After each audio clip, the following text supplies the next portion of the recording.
So let's say that you're a Filipino who's planning to travel to my country of origin, the United States. What can you expect as far as those things and situations that'll be different than the Philippines? Well, I'm going to take you on a little pretend journey as if you're planning that trip to the US either to visit or move there permanently. So let's jump on that flight. My name is Mike and welcome back to my channel.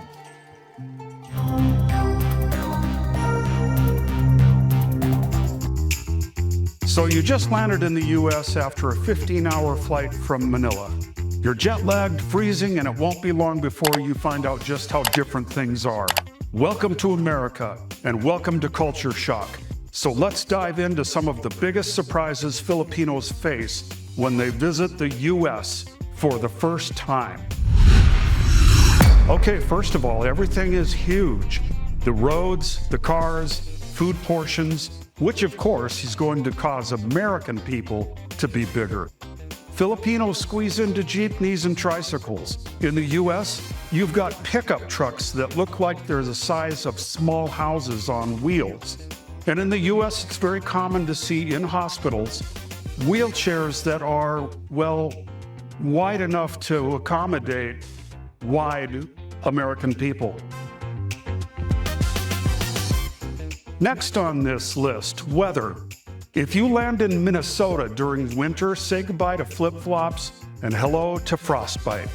A lot of first-time visitors from hot countries like the Philippines don't even own a real winter jacket until they arrive. And snow, it looks magical. It's beautiful to look at until you have to shovel it at 6 a.m.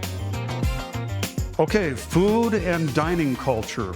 Let's talk about food. Where's the rice? If you go into a diner, they offer you toast, hash browns, pancakes, but no rice. And don't even try asking for extra rice unless you're at a Filipino restaurant. Also, self-service. In the US, there are establishments where you fill your own drinks and bus your own table. And be prepared to be shocked when you see the prices on the menus, because for the most part, food, whether it's at a restaurant or store-bought, is going to cost so much more. And overall, the cost of living is going to be about 3 times higher than what it is in the Philippines. Turning 18 in the US. So one thing that I've noticed about Philippine people is that it's very common for them to live with family, even well into adulthood. But in the US, it's common to move out at 18 and live on your own. It's also common for Americans to go for months without ever seeing each other, even if they only live 5 minutes apart from each other. So now let's talk about Filipino time. In America, being late is a big no-no. If you say 3 p.m., they mean 3 p.m., not 3:30, not on the way, and if you show up late, Americans might see it as rude.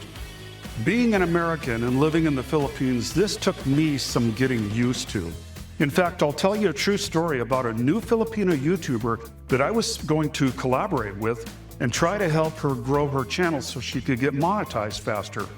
We were supposed to meet at a Jayco at noon. I arrived at 11:30 to give me time to set up vlogging equipment. At 12:10, I started sending her WhatsApp messages, asking if she was on the way. At 1:15, out of frustration, I packed up all of my equipment and left. She never showed up and didn't call or text to cancel. And all of the WhatsApp messages that I sent to her never even got read until the next day. And again, I was meeting her to help her get monetized. So this wasn't just a being late thing. She just simply forgot about me and totally disrespected my time. Now, I've done many collaborations with another Filipina who always showed up either on time or early. Her channel is called It's Weng, and her name is Weng. Tipping in the US. In the US, you're expected to tip at restaurants, usually 15 to 20%. If you don't tip, the server might give you the death stare. In the Philippines, tipping is optional. In the US, it's almost mandatory. Filipinos are known for being hardworking, but American work culture can be a shock. Everything runs by the book. Clock in, clock out, strict schedules, even lawsuits if you mess up.